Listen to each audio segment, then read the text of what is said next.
বাংলাদেশ থাকবে না, থাক না বাংলাদেশ। বাংলাদেশ বিরোধী প্রচারণায় ভারতীয় 41টি টিভি পত্রিকা। ফ্যাক্ট ওয়াচ সংস্থার তথ্য, প্রোপাগান্ডা বন্ধে কূটনৈতিক জোরালো পদক্ষেপ চান বিশ্লেষকরা।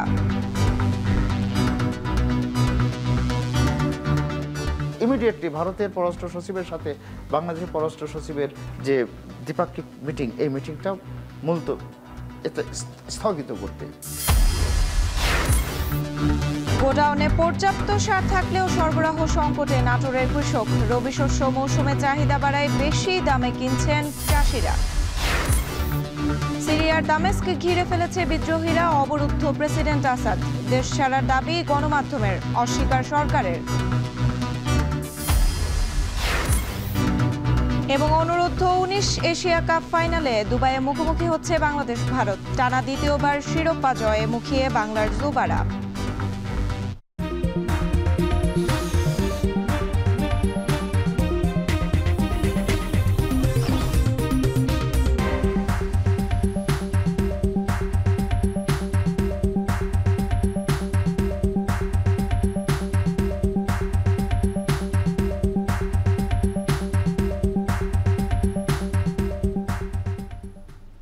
স্বাগত এখন সকালে পুরো আয়োজন জুড়ে, সঙ্গে আছি আমি সুমাইয়া রাত্রি। বাংলাদেশের বিরুদ্ধে ভারতীয় গণমাধ্যমগুলোর অপপ্রচার কোনো বিচ্ছিন্ন ঘটনা নয়, বরং সংঘবদ্ধ চক্রান্ত হিসেবে দেখছে ফ্যাক্ট চেকাররা। তারা বলছে 5 আগস্ট ছাত্র জনতার গণ অভ্যুত্থানের পর অপপ্রচারের এই প্রবণতা ব্যাপকভাবে বেড়েছে। আন্তর্জাতিক আইন বিশেষজ্ঞরা বলছেন এর জেরে বাংলাদেশ কনসুলেটে হামলার যে ঘটনা ঘটেছে তা সুস্পষ্ট আন্তর্জাতিক আইনের লঙ্ঘন। কূটনৈতিক সম্পর্ক বিশ্লেষকরা বলছেন ভারতের বিভিন্ন পক্ষ থেকে বাংলাদেশের প্রতি আগ্রাসী এমন মনোভাবের জবাব কূটনৈতিক বিভিন্ন শক্ত পদক্ষেপের মাধ্যমে নিতে হবে। এসব ঘটনা বাংলাদেশ ভারত সমমর্যাদার সম্পর্ক বিনির্মাণের বড় সুযোগ হিসেবেই দেখছেন তারা। আছার লিমনের প্রতিবেদন।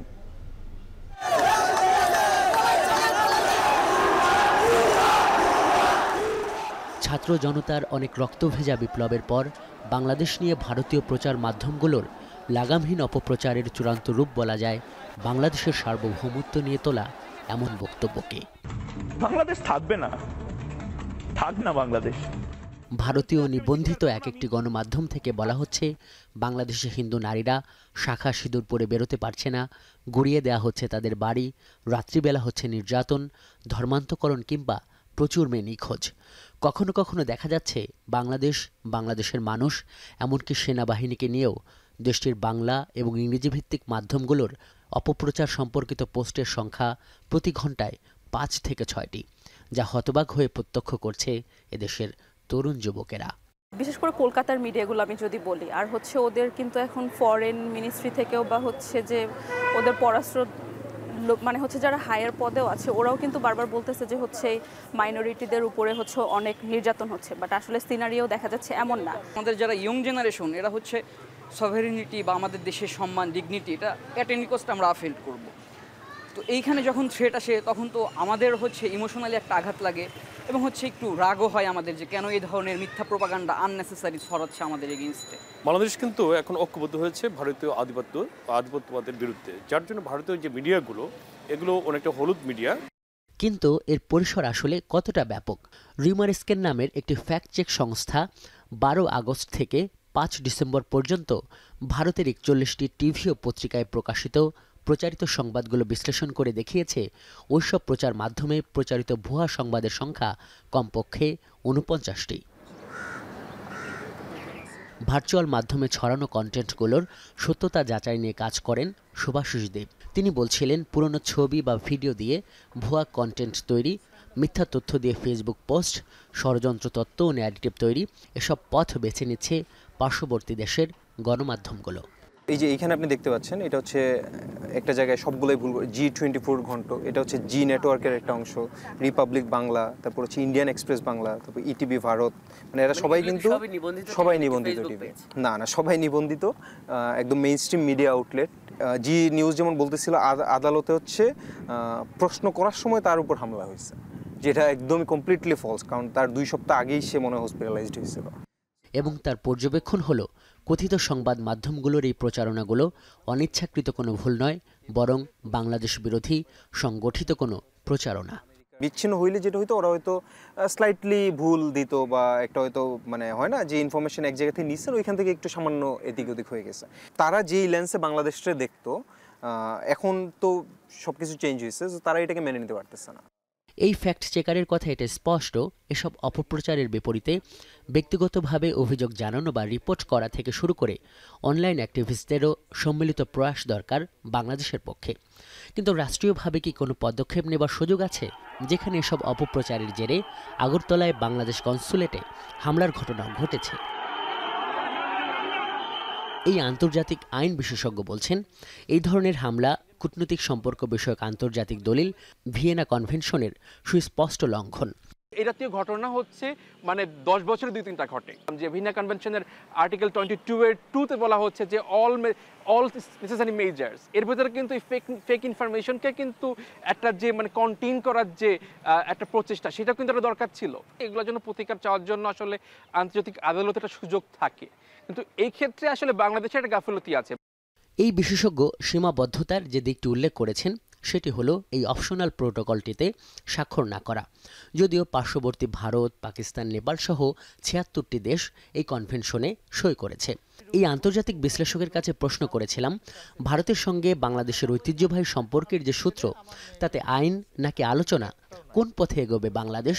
তুমি আমার পতাকা পোড়াবে আর আমি এখানে রবীন্দ্রসঙ্গীত গাইবো, এটা তো হতে পারে না। এবং আমি বারবার বলছি, ছাত্ররা তো কৌশল বলে দিয়েছে, পররাষ্ট্রনীতি মূলনীতি বলে দিয়েছে, রক্ত গরম মাথা ঠান্ডা, এটা এক্সিকিউট করলে হয়। আমি পররাষ্ট্র সচিবকে বলবো ইমিডিয়েটলি ভারতের পররাষ্ট্র সচিবের সাথে বাংলাদেশের পররাষ্ট্র সচিবের যে দ্বিপাক্ষিক মিটিং, এই মিটিংটা মূলত এটা স্থগিত করতে, এটা পোস্টপন করতে। 9 তারিখে সে আসছে, আর 7 তারিখে আনোয়ারের মতো বাংলাদেশের এক কৃষক যুবককে কি করে তারা গুলি করে মেরে ফেলে। এই বিশ্লেষকের মতে একটা দীর্ঘ সময় ধরে ভারতের সঙ্গে বাংলাদেশের যে একটা অসম সম্পর্ক, জুলাই বিপ্লবের পর সেটাকে সমমর্যাদার সম্পর্কে রূপ দেবার একটা সুযোগ এসেছে। এদিক থেকে অন্তর্বর্তী সরকারের পদক্ষেপ যথাযথ নয় বলেও সমালোচনা করেন আন্তর্জাতিক সম্পর্ক অধ্যয়নের এই শিক্ষক। আজহার লিমন, এখন, ঢাকা। রবি শস্যের ভরা মৌসুমে চাহিদা বাড়ার সাথে দেখা দিয়েছে সারের সংকট। বাড়তি দামে সার কিনতে হচ্ছে কৃষকদের, এজন্য সরবরাহ সংকটকে দুষছেন ব্যবসায়ীরা। যদিও কৃষি বিভাগ বলছে সারের কোনো সংকট নেই, চাহিদার তুলনায় গোডাউনে বাড়তি সার মজুত রয়েছে। এই অবস্থায় জোরালো তদারকির দাবি চাষিদের। নাটোর থেকে মাহবুব হোসেনের প্রতিবেদন, ছবি তুলেছেন জাহিদুল ইসলাম Suman.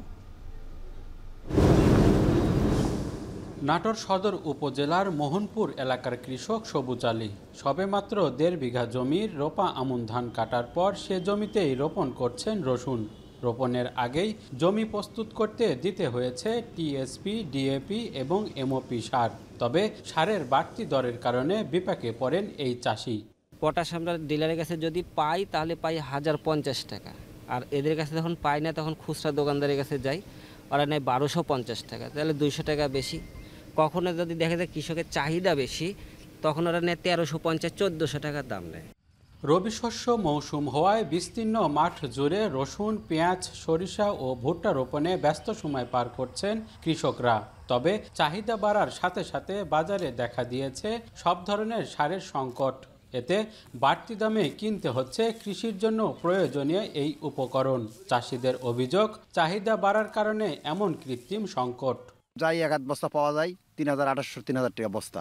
Bangladeshi DAP, urea, TSP সব তো পাওয়াই যাচ্ছে না, পাওয়া গেলে অতিরিক্ত দাম, ওসব দিতেও পারছি না। সরকার যদি সারের দাম কমাতো তাহলে আমরা ফসল করতে পারতাম। যদিও বিষয়টি মানতে নারাজ ব্যবসায়ীরা, বলছেন সারের সরবরাহ তুলনামূলক কম, তাই সরকার নির্ধারিত মূল্যের চেয়ে কিছুটা বাড়তি দামে সার বিক্রি করতে হচ্ছে বলে জানান তারা। কার্গিল ডিএপিটা সেটা 1020 টাকা ছিল, সেটা এখন 1300 টাকা পড়ে যাচ্ছে। 1300 টাকা প্লাস 20 টাকা ভাড়া, 1320 টাকা পড়ে যাচ্ছে। তাহলে আমরা আরও 10 টাকা 20 টাকা লাভে বেশি। সার ঠিক মতো পাওয়া যাচ্ছে না, ভোক্তাদের কাছে 2-3 টাকা লাভ করে সার বেচছি আমরা।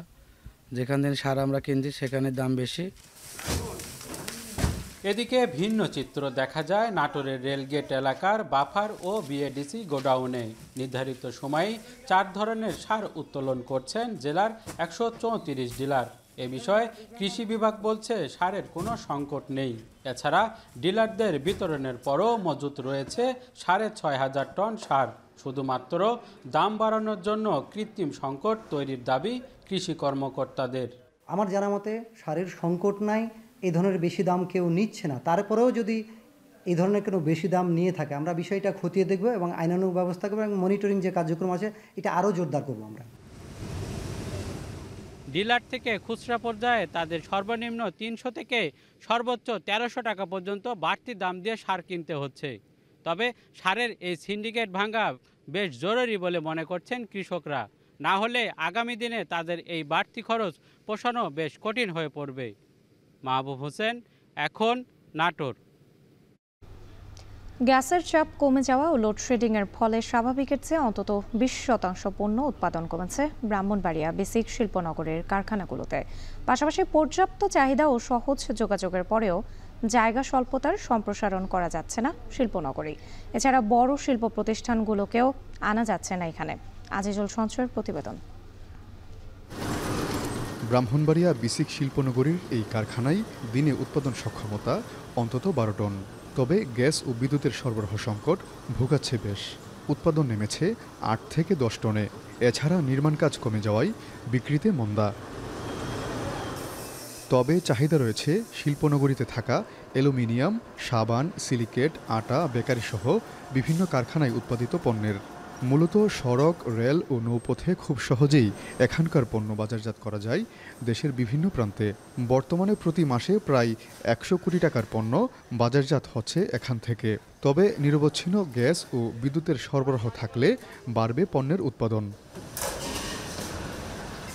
বাজারে চাহিদা থাকার পরও বিদ্যমান কারখানাগুলো প্লট না থাকায় ব্যবসা সম্প্রসারণ করতে পারছে না। এছাড়া বড় কোনো প্রতিষ্ঠানও আনা যাচ্ছে না এই শিল্পনগরীতে। প্রতিদিন ৩-৪ ঘন্টা কারেন্ট থাকে না। পানিতে ফ্যাক্টরিগুলো বন্ধ হয়ে যায়। ওই ড্রেন নাই, রাস্তার কাজ হইতেছে, ড্রেনের কারণে আমাদের এই পানি জমে যায়। এখন যে পরিস্থিতির ব্যবসা চাহিদা নাই, কারণ কি উন্নয়ন কাজ কম, গুণা চলে উন্নয়নের কাজে। কর্মচারী আমরা কাজ করতে পারি যদি আমরা কোনো সমস্যা না হয়। শিল্পনগরী কর্তৃপক্ষ বলছে গ্যাস বিদ্যুতের সংকট অনেকটা কমেছে। আর নাসিরনগর উপজেলায় ৫০ একর জায়গা নিয়ে নতুন শিল্পনগরী তৈরির বিষয়ে আলোচনা চলছে। আমাদের বর্তমান যে শিল্পনগরীগুলো হচ্ছে এগুলা খুব বড় আকারের হচ্ছে, প্লটগুলো বড় হচ্ছে। এখানে আসলে বড় বড় উদ্যোক্তাদের আমরা প্লট বরাদ্দ দিতে পারবো যদি আমরা ভবিষ্যতে ব্রাহ্মণবাড়িয়াতে আরও শিল্পনগরী করা হয়। যে নাসিরনগর কিন্তু আমাদের একটা শিল্পনগরী হওয়ার জায়গা আমরা মোটামুটি একটা ভিজিট করা হয়েছে, এটা প্রায় ৫০ একরের মধ্যে হবে। ব্রাহ্মণবাড়িয়া সদর উপজেলার নন্দনপুরে প্রায় ২২ একর জায়গা জুড়ে বিস্তৃত বেসিক শিল্পনগরীর কারখানাগুলোতে ১৯৯৮ সালে বাণিজ্যিকভাবে পণ্য উৎপাদন শুরু হয়। বর্তমানে সচল আছে ৫৯টি কারখানা। এই শিল্পনগরীতে প্লট আছে ১৪২টি। আজিজুল সঞ্চয়, এখন, ব্রাহ্মণবাড়িয়া। দিন দিন কমছে তাপমাত্রার পারদ, পাল্লা দিয়ে বাড়ছে শীত। এতে চরম বিপাকে পড়েছে নিম্ন আয়ের মানুষেরা। এ নিয়ে আরও জানাতে দিনাজপুরের হিলি থেকে যুক্ত হয়েছেন সহকর্মী সোহেল রানা ও চুয়াডাঙ্গায় আছেন অনিক চক্রবর্তী। প্রথমেই চলে যেতে চাই সোহেলের কাছে। সোহেল, তীব্র শীতের কারণে নিম্ন আয়ের মানুষের আসলে কি কি দুর্ভোগ পোহাতে হচ্ছে?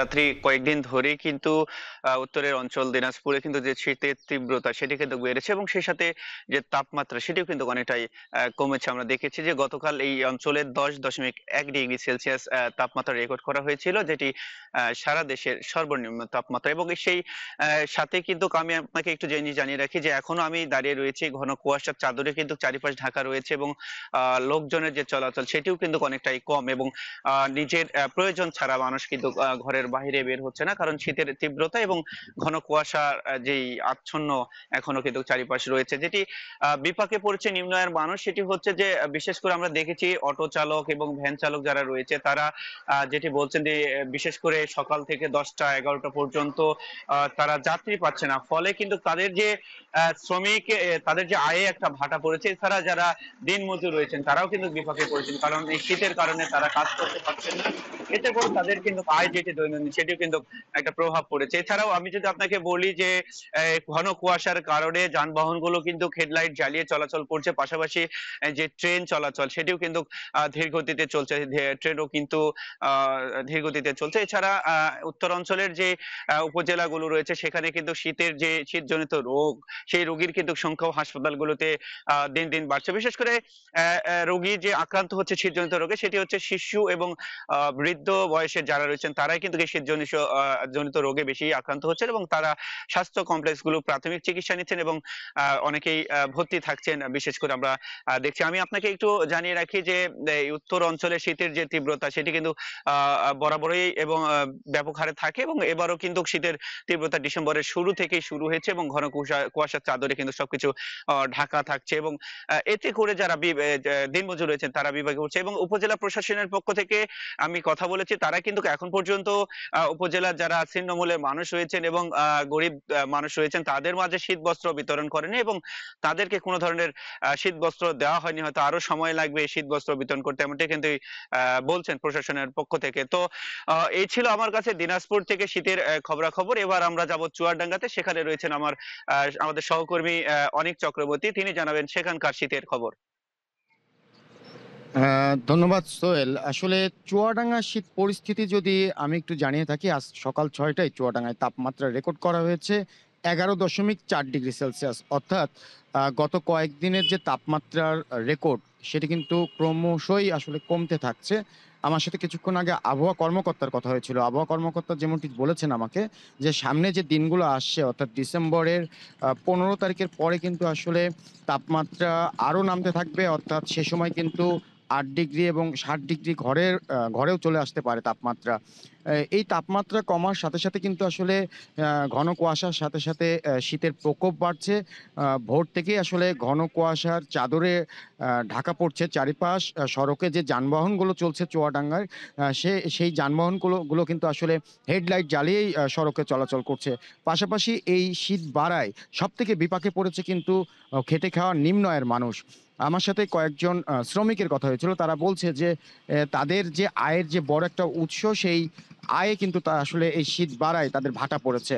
পাশাপাশি সড়কে কিন্তু আসলে মানুষের চলাচলের উপস্থিতিও আসলে অনেকটা কম। বেলা বাড়লে মানুষের উপস্থিতি কিছুটা বাড়লেও সন্ধ্যার পরে কিন্তু শীতের প্রকোপ বাড়ছে। সেই সময় কিন্তু খুব প্রয়োজন ছাড়া মানুষ কিন্তু আসলে রাস্তাঘাটে বেরোচ্ছে না।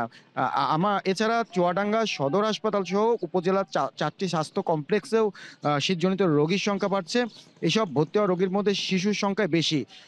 এর পাশাপাশি এই শীত যে বাড়ছে, এখন পর্যন্ত জেলা প্রশাসনের পক্ষ থেকে আমাদেরকে জানানো হয়নি যে কি পরিমাণ আসলে শীতজনিত কম্বল বিতরণ করা হবে শীতার্তদের মাঝে। পাশাপাশি গত বছর একটা তথ্য জানিয়ে রাখি, গত বছর শীত বাড়ার সাথে সাথে সরকারি কম্বলের বিতরণে কিন্তু ব্যাপক আকার একটা অনিয়ম হয়, যার কারণে সে সময় যারা কম্বল পাওয়ার কথা ছিল এই শীত বাড়ার সাথে সাথে সেই কম্বল কিন্তু সুষ্ঠুভাবে গতবার বিতরণ হয়নি। এবছর কিন্তু এখন পর্যন্ত কোন কোন জায়গায় কোন উপজেলায় কি পরিমাণ সরকারি কম্বল বিতরণ করা হবে সেই তথ্য এখন পর্যন্ত নিশ্চিত করেনি জেলা প্রশাসন। তবে জেলা প্রশাসকের দাবি যে সামনে আসলে সরকারি কম্বল সুষ্ঠুভাবে বিতরণ করার জন্য নানাভাবে পরিকল্পনা গ্রহণ করা হয়েছে। সে সময় আসলে এই কম্বলগুলো বিতরণ করা হবে। তো সামনের যে দিনগুলো আসে সেই দিনগুলো কিন্তু আরও ভয়াবহ, অর্থাৎ শীত আরও বাড়বে বলে বলছে আবহাওয়া অফিস। তো শীত পরিস্থিতি নিয়ে চুয়াডাঙ্গা থেকে আমার কাছে এই ছিল। ফিরে যাচ্ছি স্টুডিওতে। রাত্রি। ঢাকার বাইরের শীতের তীব্রতার খবর জানাচ্ছিলেন সহকর্মীরা। মেহেরপুরে শীত বাড়ার সঙ্গে বাড়ছে ঠান্ডাজনিত রোগ। জেলার হাসপাতালগুলো সহ ক্লিনিকগুলোতে বেড়েছে রোগীর চাপ। এ নিয়ে আরও জানাতে জেলার 250 শয্যা বিশিষ্ট জেনারেল হাসপাতাল থেকে যুক্ত হয়েছেন সহকর্মী মুজাহিদ আল মুন্না। মুন্না, হাসপাতালে রোগীর চাপ কেমন দেখতে পাচ্ছেন? চিকিৎসকরা কি বলছেন এই বিষয়ে এবং চিকিৎসা নিতে এসে রোগী স্বজনদের কোনো দুর্ভোগ পোহাতে হচ্ছে কিনা জানাবেন।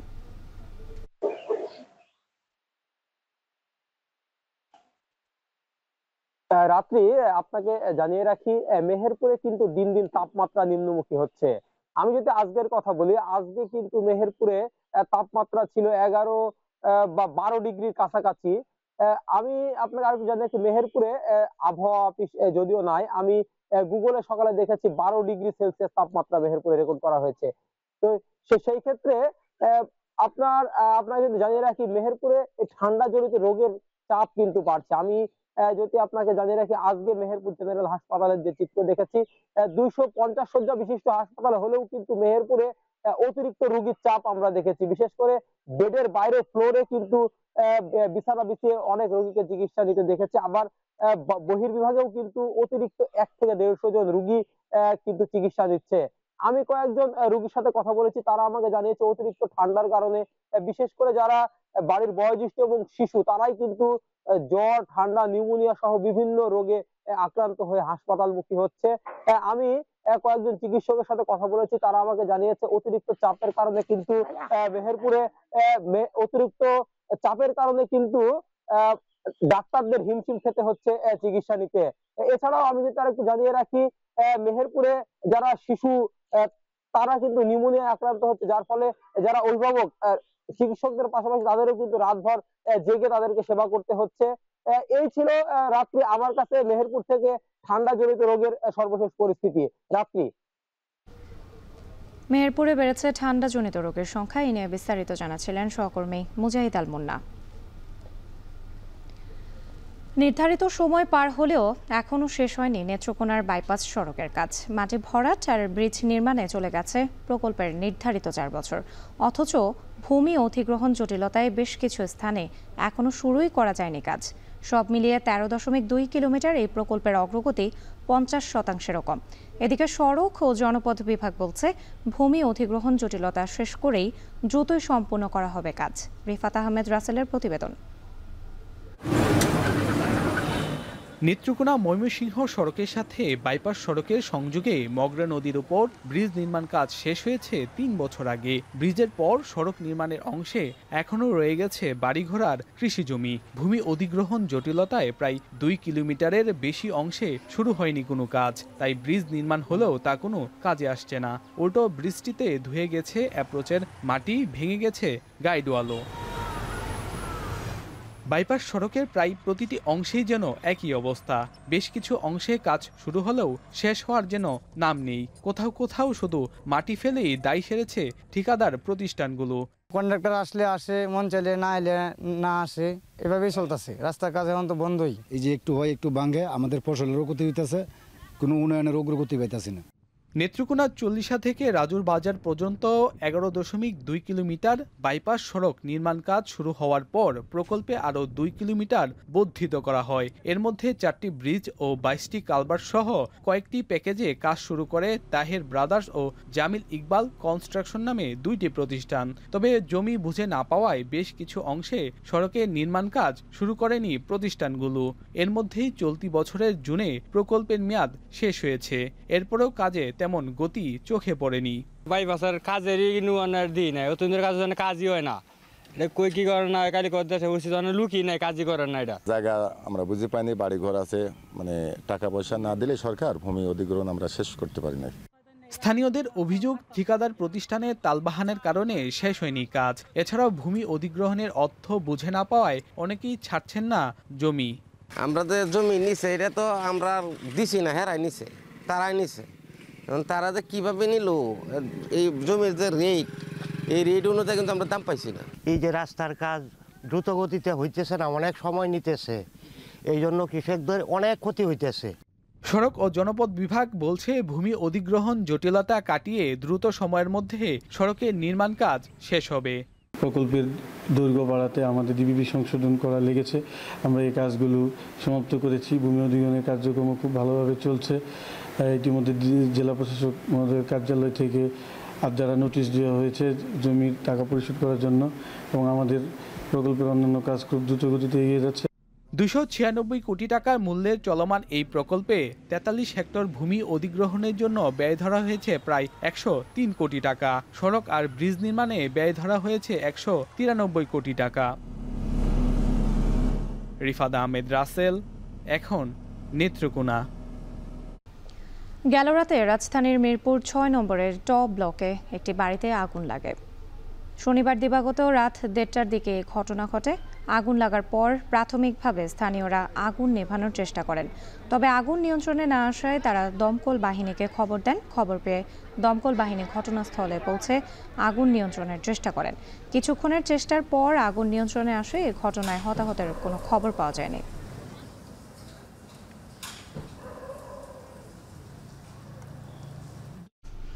খাবার খেয়ে অসুস্থ হয়ে রাজধানীর বংশাল এলাকায় এক মাদ্রাসার শিক্ষকসহ ৫১ জন ঢাকা মেডিকেল কলেজ হাসপাতালে চিকিৎসা নিয়েছেন। আল জামিয়া মদিনাতুল উলুম নামের এই মাদ্রাসায় রাতের খাবার খেয়ে শিক্ষকসহ ৫১ শিক্ষার্থী অসুস্থ হয়ে পড়ে। পরে তাদের ঢাকা মেডিকেল কলেজ হাসপাতালে নিয়ে আসা হয়। এই ঘটনায় ৫০ জন প্রাথমিক চিকিৎসা নিয়ে বাসায় ফিরেছেন। এক শিক্ষার্থীকে ভর্তি করানো হয়েছে। জানা গেছে রাতের খাবার বাইরে থেকে এক ব্যক্তি মাদ্রাসায় দিয়েছিলেন। সেই খাবার খেয়ে শিক্ষক শিক্ষার্থীরা অসুস্থ হয়ে পড়েন। শেরপুরের চরাঞ্চলের উৎপাদিত সবজি বাজারে উঠতে শুরু করায় কমেছে বেশিরভাগ সবজির দাম। সপ্তাহ ব্যবধানে কেজিতে ১০ টাকা কমেছে বেগুন, টমেটো ও শসার দাম। এছাড়া নতুন আলু কেজিতে কমেছে ৩০ টাকা। এ নিয়ে আরও জানাতে শহরের নবীনগর হাজির বাজার থেকে যুক্ত হয়েছেন সহকর্মী জাহিদুল খান সৌরভ। সৌরভ, বাজারে সবজির সরবরাহ কেমন দেখতে পাচ্ছেন? দাম কমা নিয়ে ক্রেতারা কি বলছেন?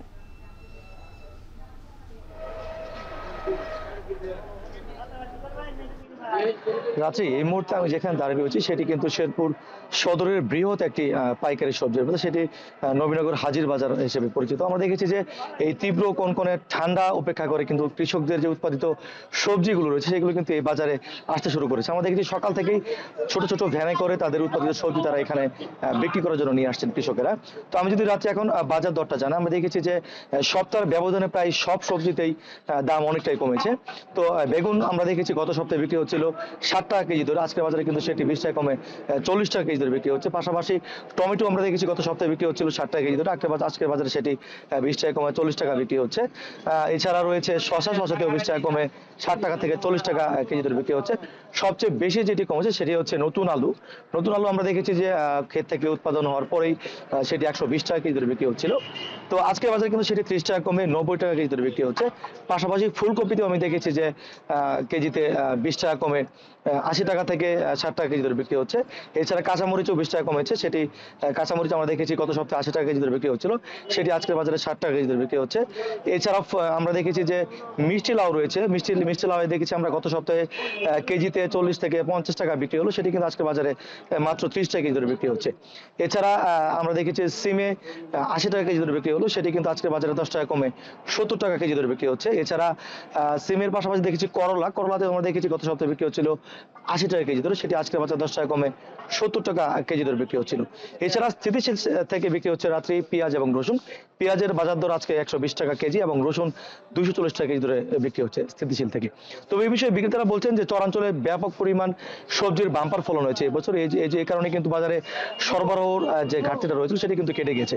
পর্যাপ্ত সরবরাহ থাকার কারণে মূলত দামটা কমেছে। এছাড়া ক্রেতারা বলছেন যে এই বাজার কমার যে ধারাবাহিকতা সেটি যদি অব্যাহত থাকে তাহলে তারা ক্রয় ক্ষমতার মধ্যে থাকে এবং তারা সন্তুষ্ট প্রকাশ করেছেন। তো রাত্রি এই ছিল শেরপুর থেকে এই নিত্য প্রয়োজনীয় সবজির বাজার দরের সর্বশেষ তথ্য আমার কাছে। শেরপুরের বাজার দরের খবর জানাচ্ছিলেন সহকর্মী জাহিদুল ইসলাম সুমন।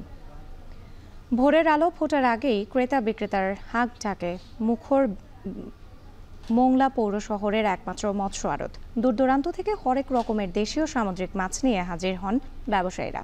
দৈনিক গড়ে এ পাইকারি মাছের আড়তে 30 থেকে 40 লাখ টাকার মাছ বিক্রি হলেও চিংড়ির মৌসুমে তা কোটি টাকা ছাড়িয়ে যায়।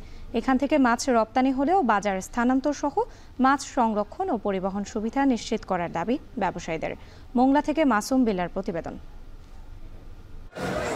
রুই, কাতলা, চিংড়ি, ভেটকি সহ সামুদ্রিক ও দেশীয় মাছের সমাহার মোংলা পৌর শহরের একমাত্র পাইকারি মাছ বাজারে। প্রতিদিন সকাল থেকে বিকেল পর্যন্ত দেশীয় সামুদ্রিক মাছ নিয়ে এখানে হাজির হন মৎস্য চাষী ও পাইকাররা। ভোরের আলো ফোটার আগেই ক্রেতা বিক্রেতার হাঁক ডাকে জমে ওঠে বাজার। সুস্বাদু মাছ পাওয়ায় দূর দূরান্ত থেকে অনেকেই মাছ কিনতে আসেন এখানে। পাশাপাশি এখান থেকে মাছ কিনে খুচরা ও পাইকারিতে অনেকেই অন্য স্থানে বিক্রি করেন। উভয় পক্ষই ভালো দাম পাওয়ায় তাদের ভরসার জায়গা এ আড়ত। নিজের ঘেরের মাছ নিজে আড়তে এনে বিক্রি করি, কারণ এ জায়গায় আমি ভালো মূল্য পাই। ছোট বাগদা, ছোট গলদা, গোদা এইসব জাতীয় মাছ কিনি। পিকআপ যোগে এটাকে চিটংয়ে পাঠাই, ওখানে পাইকারি বাজারে বিক্রি হয়। যে বেতন পাই এই জায়গা দিয়া আমাদের সংসার অনেক ভালোভাবে চলে। বাজারের এক একটি আড়তে দিনে বিক্রি হয় 5 থেকে 30 লাখ টাকার মাছ। মৌসুমে তা ছাড়িয়ে যায় কোটি টাকায়। সামুদ্রিক মাছ ছাড়াও খুলনা অঞ্চলের নদ নদী ও চাষের মাছের জন্য বিখ্যাত এ পাইকারি বাজার। আমার এখানে গেট থেকে সাদা মাছ, চিংড়ি, তারপরে ভেটকি, এর ভিতরে রুই মাছ আছে, বাগদা আছে।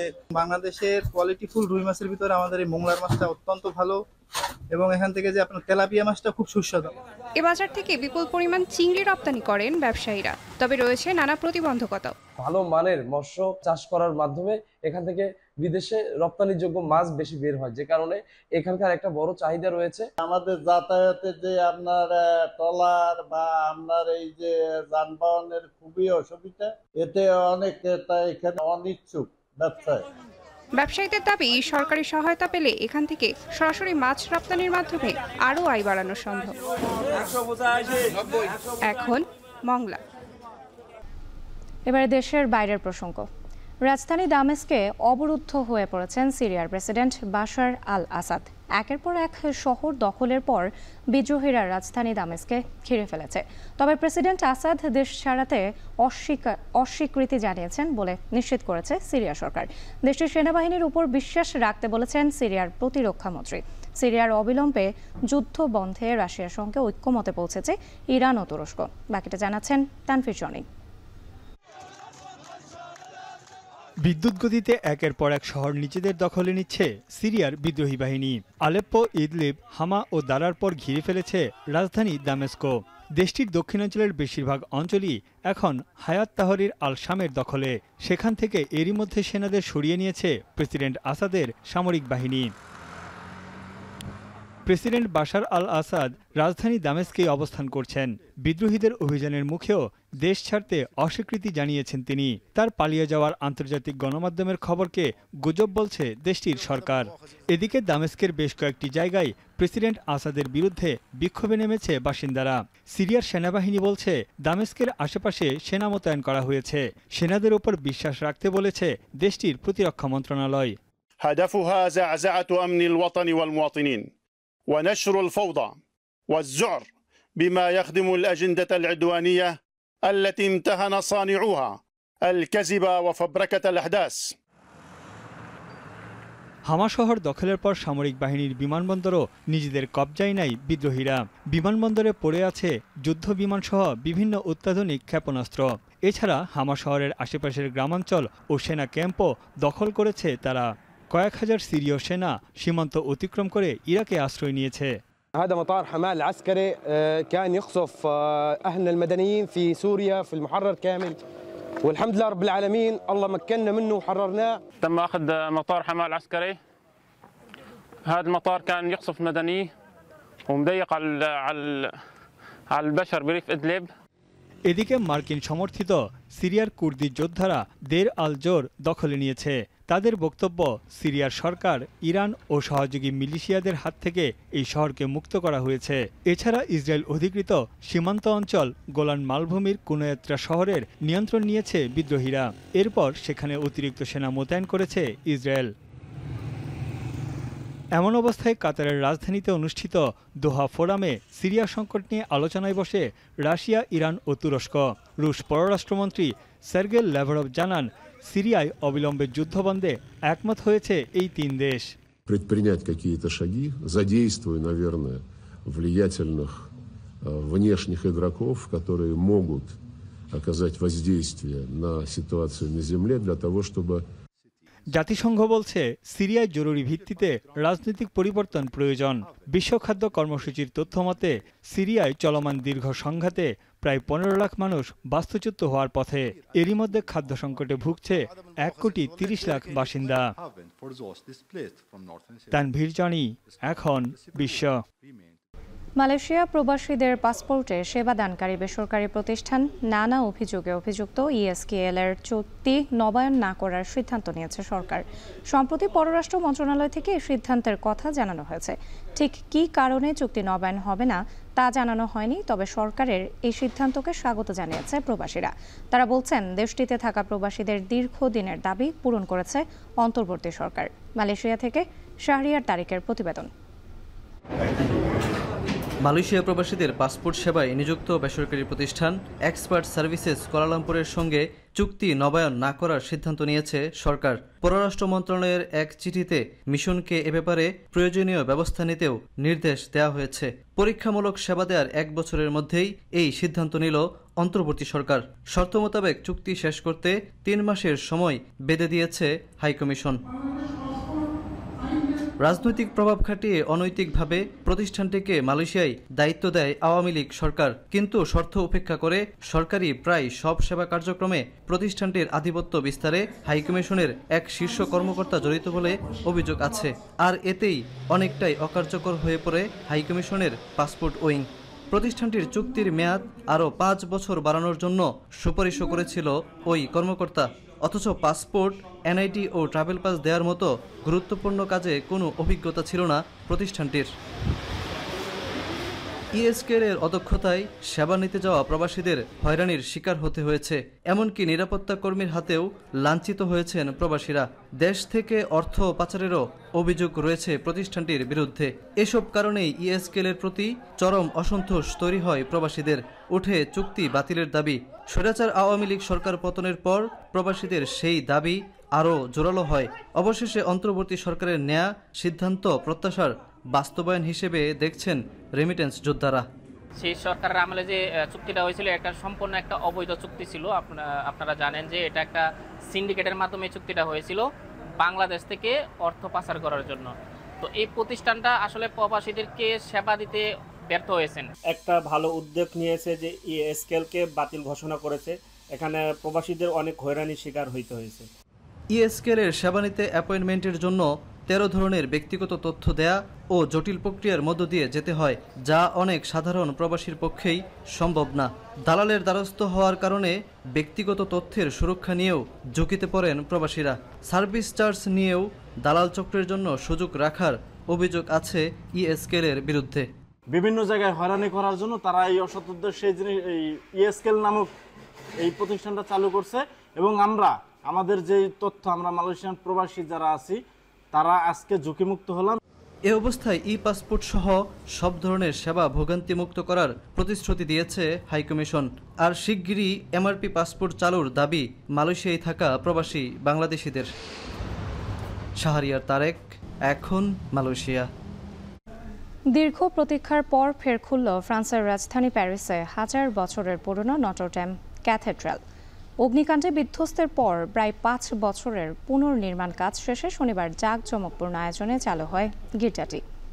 ফ্রান্সের প্রেসিডেন্ট ইমানুয়েল ম্যাক্রোর আক্রমণে বিশ্ববিখ্যাত এই গির্জার উদ্বোধনী আয়োজনে যোগ দেন নবনির্বাচিত মার্কিন প্রেসিডেন্ট ডোনাল্ড ট্রাম্প, বর্তমান মার্কিন first lady Jill Biden, British যুবরাজ প্রিন্স উইলিয়াম, ইউক্রেনের প্রেসিডেন্ট ভলোদিমির জেলেনস্কি, মার্কিন ধনকুবের ও নতুন ট্রাম্প প্রশাসনের অন্যতম উপদেষ্টা ইলন মাস্ক সহ বিশ্ব নেতাদের অনেকে। সাধারণ দর্শনার্থীদের জন্য চালু হচ্ছে এটি।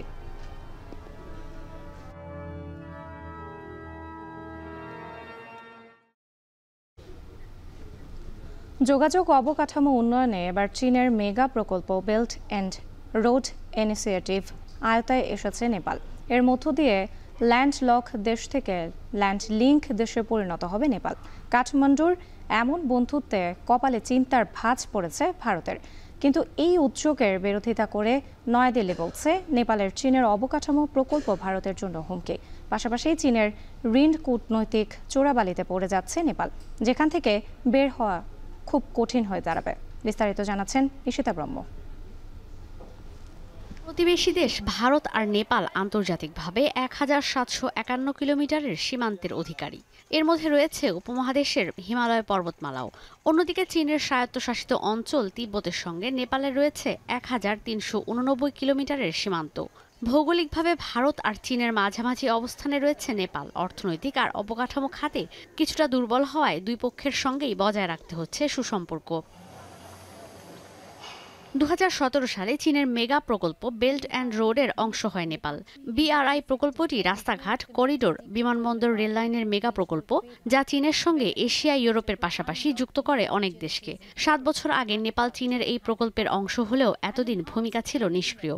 সম্প্রতি মেগা প্রকল্পের অংশ হিসেবে নেপালে অবকাঠামো উন্নয়নে বেইজিংয়ের সঙ্গে চুক্তি করে কাঠমান্ডু। নেপালের প্রধানমন্ত্রী কেপি শর্মা অলি জানান, বেশ কয়েকটি প্রকল্প বাস্তবায়নের মধ্য দিয়ে পিছিয়ে পড়া দেশকে সহযোগিতা করবে চীন।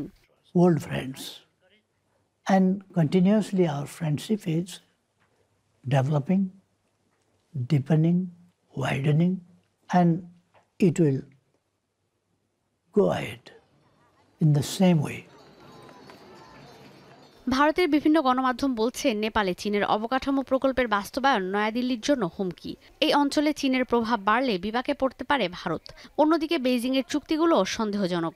গণমাধ্যমগুলোর দাবি, বেশ কয়েকটি দেশ প্রকল্প বাস্তবায়নের খপ্পরে পড়ে চীনের ঋণ জালে ফেসে গেছে। ঋণ কূটনীতি হিসেবে পরিচিত এই প্রকল্পগুলোর মধ্য দিয়ে চীন ছোট দেশগুলোকে মোটা অঙ্কের ঋণ দেয়। ঋণ সময়মতো পরিশোধ করতে না পারলে বেড়ে যায় সুদহার, দেশ ফেসে যায় ঋণের জালে। পাশাপাশি চীনের বেল্ট অ্যান্ড রোড ইনিশিয়েটিভের বিরুদ্ধে আগে থেকেই অনেক দেশের সার্বভৌমত্বে আঘাতের অভিযোগ ছিল, যে কারণে নেপালের সরকারের পাশাপাশি বিরোধী দলের অনেকেই এই প্রকল্পগুলোর বিরোধিতা করছে। মেগা প্রকল্পগুলোতে অর্থায়ন নিয়ে দেশেই শুরু হয়েছে বিতর্ক। যদিও নেপাল বলছে, চীনের সঙ্গে BRI প্রকল্পে ভারতের বাধা দেওয়া উচিত নয়। স্বাধীন সার্বভৌম দেশ হিসেবে সিদ্ধান্ত নেওয়ার অধিকার নেপালের আছে। We are free to decide our internal and external policy matters. And we are free to implement like other countries. দেশের দ্বিতীয় বৃহত্তম বিমানবন্দর পোখারার জন্য $20 কোটি ঋণ দিয়েছিল চীন।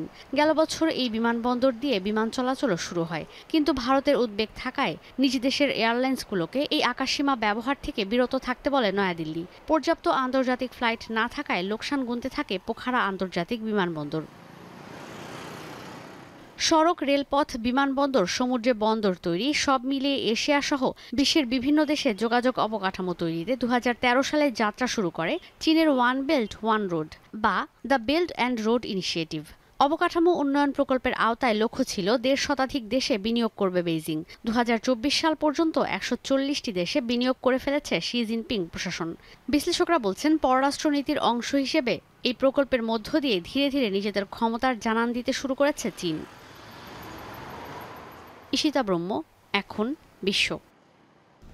অনূর্ধ্ব-19 এশিয়া কাপ ফাইনালে আজ মুখোমুখি লড়াইয়ে নামছে ডিফেন্ডিং চ্যাম্পিয়ন বাংলাদেশ ও ভারত। ম্যাচ শুরু হবে বাংলাদেশ সময় সকাল 11টায়। গেলবারের এশিয়া কাপ চ্যাম্পিয়ন বাংলাদেশের জুবারা নামছে 8 বারের চ্যাম্পিয়ন ভারতের বিপক্ষে। টুর্নামেন্টের শুরুতে পাকিস্তানের কাছে হারলেও সেমিফাইনালে শ্রীলঙ্কাকে 7 উইকেটে হারিয়েছে ভারত। অপরদিকে গ্রুপ পর্বে শ্রীলঙ্কার কাছে পরাজিত হলেও সেমিতে পাকিস্তানকে দাঁড়াতেই দেয়নি টাইগার জুবারা। শুরুতে মারুফ, মৃধা ও ইমনের আগুন ছড়া বোলিংয়ে পাকিস্তানকে 116 রানে অল আউট করে বাংলাদেশ পরে অধিনায়ক আজিজুল হাকিম তামিমের 42 বলে 61 রানের ঝড়ো ব্যাটিংয়ে 7 উইকেটের জয় পায় তারা। দুবাই ক্রিকেট স্টেডিয়ামে টানা দ্বিতীয় ফাইনাল জিততে মুখিয়ে আছে লাল সবুজের প্রতিনিধিরা।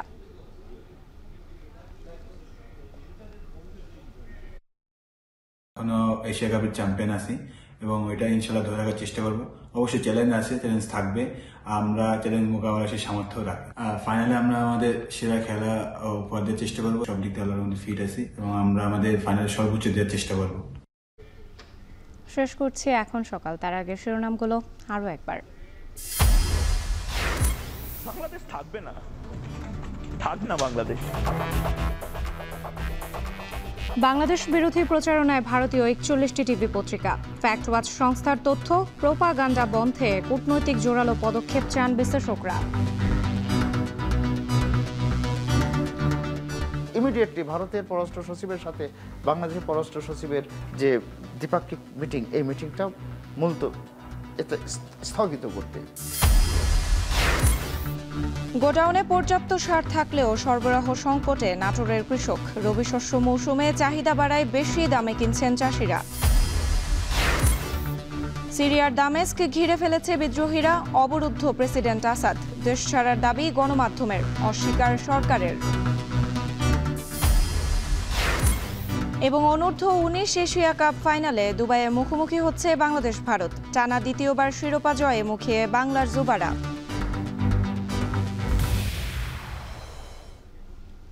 শেষ করছি এখন সকাল। এখন টেলিভিশন ওয়েবসাইটে দেখতে ভিজিট করুন www.ekon.tv। এছাড়া ফেসবুকে দেখতে ভিজিট করুন facebook.com/tv.ekon এবং ইউটিউবে এখন টেলিভিশন দেখতে ভিজিট করুন youtube.com/c/ekontv।